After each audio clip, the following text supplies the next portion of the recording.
ഭീകരതയ്ക്കെതിരെ ഉറച്ച നിലപാടുമായി ഭാരതവും ഫ്രാൻസും. ഭീകരപ്രവർത്തനത്തിന് പണം ലഭ്യമാക്കുന്നത് ഇരു രാജ്യങ്ങളും ചേർന്ന് എതിർക്കും. ഭീകരർക്ക് താവളമൊരുക്കുന്നതും അതിർത്തി കടന്നുള്ള തീവ്രവാദവും ഇരു രാജ്യങ്ങളും ശക്തമായി പ്രതിരോധിക്കും. NSGയും ഫ്രഞ്ച് ഭീകരവിരുദ്ധ ഏജൻസിയായ GIGN ചേർന്ന് പ്രവർത്തിക്കാനും ധാരണ. വിവരങ്ങളുമായി ഐസൻ ജോസ് ചേരുന്നുണ്ട്. ഐസൻ, ഭീകരതയ്ക്കെതിരെ സന്ധിയില്ല യുദ്ധം പ്രഖ്യാപിക്കപ്പെടുകയാണ്. ഫ്രാൻസും ഭാരതവും ഭീകരതയ്ക്കെതിരെ ഉറച്ച നിലപാടുമായി മുന്നോട്ട് വരികയാണ്. എന്തെല്ലാം ധാരണകളാണ് ഉണ്ടായിട്ടുള്ളത്?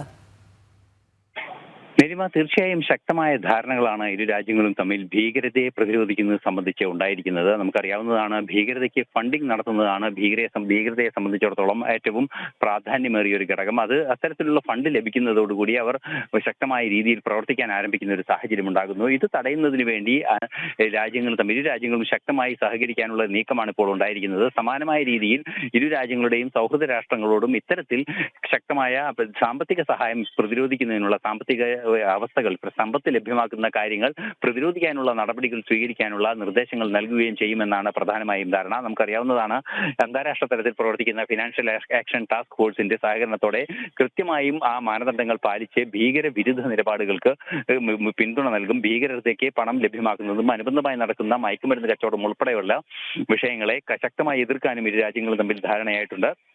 ഏറെ പ്രാധാന്യത്തോടെ നോക്കിക്കാണേണ്ട ഒരു വിഷയം, ഭാരതത്തിന്റെ ഭീകരവിരുദ്ധ അന്വേഷണ ഏജൻസിയായ നാഷണൽ സെക്യൂരിറ്റി ഗാർഡ്സും അതുപോലെ തന്നെ GIGN എന്ന് പറയുന്ന ഫ്രാൻസിന്റെ സംവിധാനവും ഒരുമിച്ച് ചേർന്ന് പ്രവർത്തിക്കുമെന്ന ഒരു സുപ്രധാന തീരുമാനവും ഇരു രാജ്യങ്ങളും തമ്മിൽ ഉണ്ടായതായി സംയുക്ത പ്രസ്താവനയിൽ പറയുന്നു. ഇത്തരത്തിൽ രണ്ട്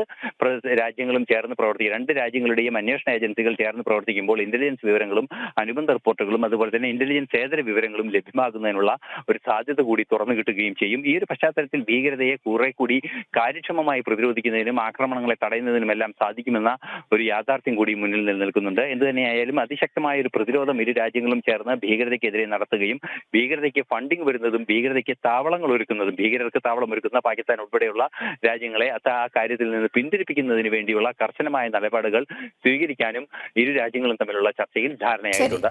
നീലിമ, ഭീകരതയ്ക്കെതിരെ ഉറച്ച നിലപാടെടുക്കുകയാണ് ഭാരതവും ഫ്രാൻസും. ഒന്നിച്ചു നീങ്ങാൻ ധാരണയായിരിക്കുന്നു.